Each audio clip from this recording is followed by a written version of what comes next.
book of Enoch tells the Nephilim story, how angels became corrupt, and how God cleansed the earth.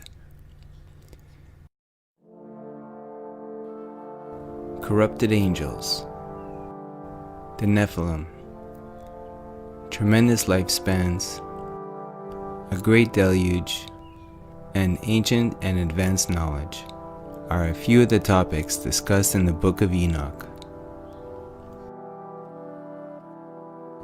An ancient manuscript comprising various tales narrated by Enoch, an attested biblical figure and grandfather of Noah, who is in direct contact with the divine creator. The Ethiopian Bible is the oldest and most complete Bible in existence. It's comprised of 88 books, far surpassing the King James Version, which only has 66. The missing texts are not included in the conventional version of the Bible, due to their challenging nature. Although their authors have been attested, and their work revered by early Christians, the following are the missing scripts: the Book of Enoch.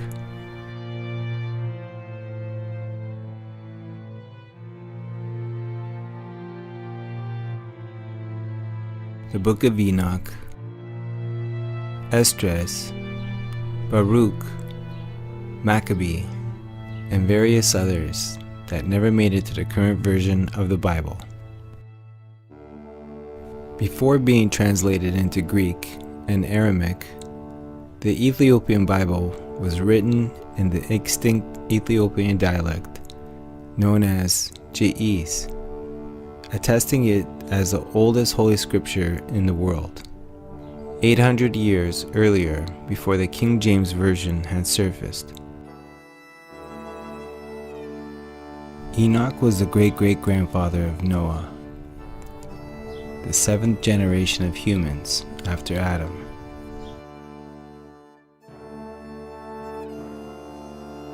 Because of his rightfulness, he was chosen by God to do his bidding and deliver his words, particularly after the earth became corrupt due to the irresponsible deeds of a superior order of angels with striking human appearance, also referred to as the Watchers. Enoch was the messenger of God and the one to receive his knowledgeable words and spread them across the land. In the end, he was taken by God into his kingdom, thus escaping his earthly demise that would sooner or later be upon him. After he became the father of Methuselah, Enoch walked faithfully with God 300 years and had other sons and daughters.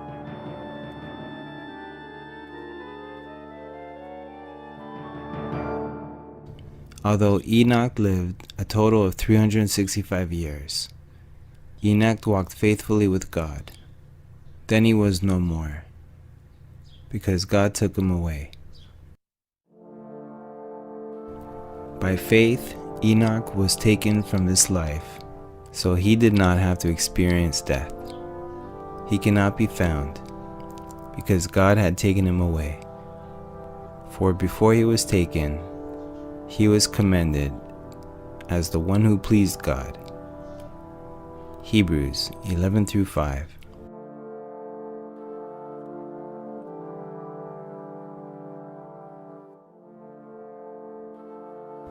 It's no wonder why the Book of Enoch hadn't been included in the modern biblical version, since its content speaks of wicked angels who became fond of mortal women and had mated with them, giving birth to the hybrid race of giant humanoids known throughout secular and biblical history as the Nephilim.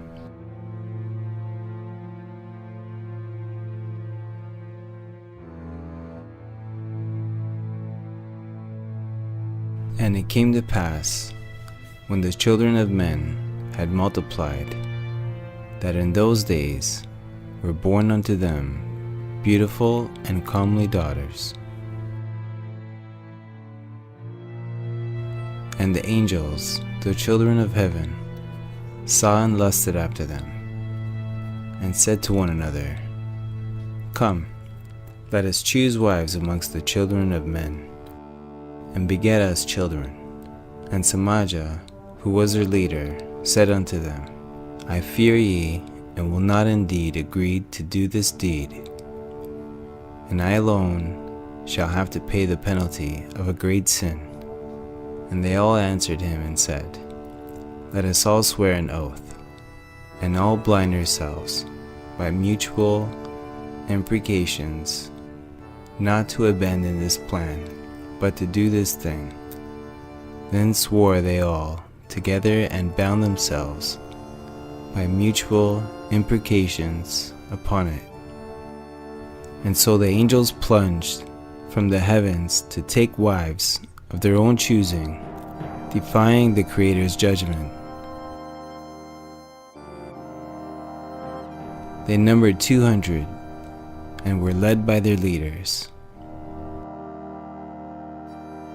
When the angels descended upon the earth, they started offering gifts of knowledge to both mortal men and women, thus defying the will of the Creator of an unaltered race of humans with a will of their own. In exchange, the angels demanded respect and adoration, but unaware they were of the chaos they had instituted, were led astray, and became corrupt in all their ways. All living creatures became impeded in one way or another by the new order of things. The angels didn't realize that the humans were too unripe and gullible to be taught so much knowledge at once. And all the others together with them took on themselves wives. Each chose for himself one. They began to go in unto them, to defile themselves with them.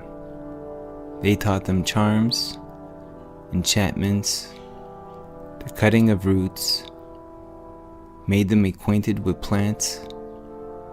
They became pregnant, and they bare great giants, whose height was 3,000 ells, who consumed all the acquisitions of men. When men could no longer sustain them, the giants turned against them and devoured mankind. They began to sin against birds, beasts, reptiles, fish, to devour one another's flesh and drink the blood.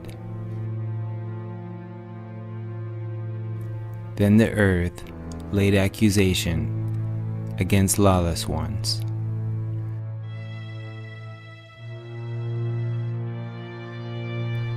The conception of the Nephilim was the first ordeal humans had to face.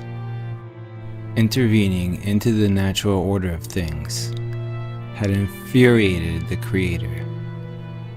So the Watchers and all that had been corrupted were about to taste retribution and destroy all the spirits of the reprobate and the children of the Watchers, because they have wronged mankind.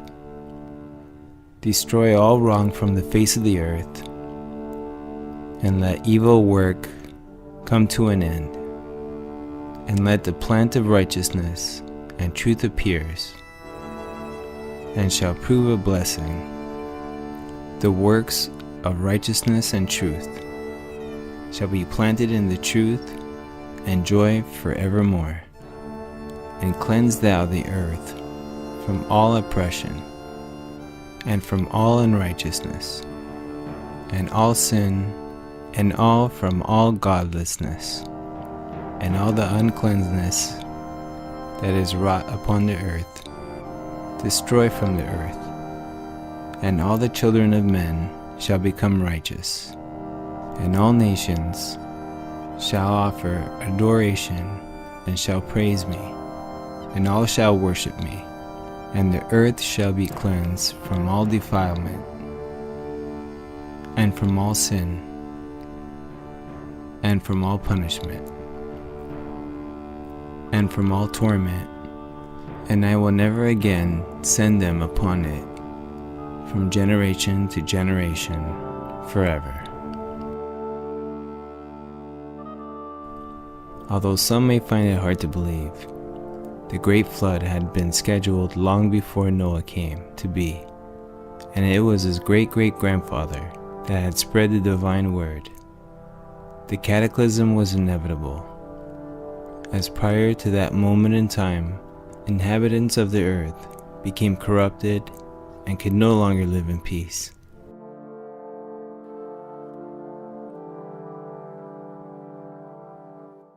The Book of Enoch tells many controversial stories of a time in a way similar to what we experience today, but with some major differences.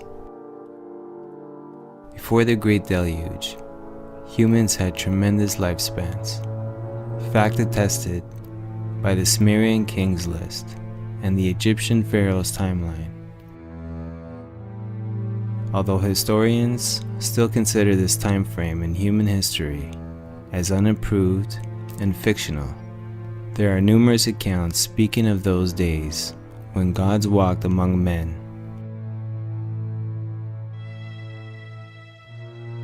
When mythological creatures were not just a figment of imagination, and 100 years of life marked the only beginning of one's journey. Today it seems that our remote history is either not allowed to surface because it would turn the instituted order to bits, or because that cycle of human history was never meant to be known. For some really intriguing reason, how much this seclusion is benefiting mankind, we can only speculate. I believe that such insight would offer us relief, and that's exactly what we need to become at peace with ourselves and the universe which we're all a part of.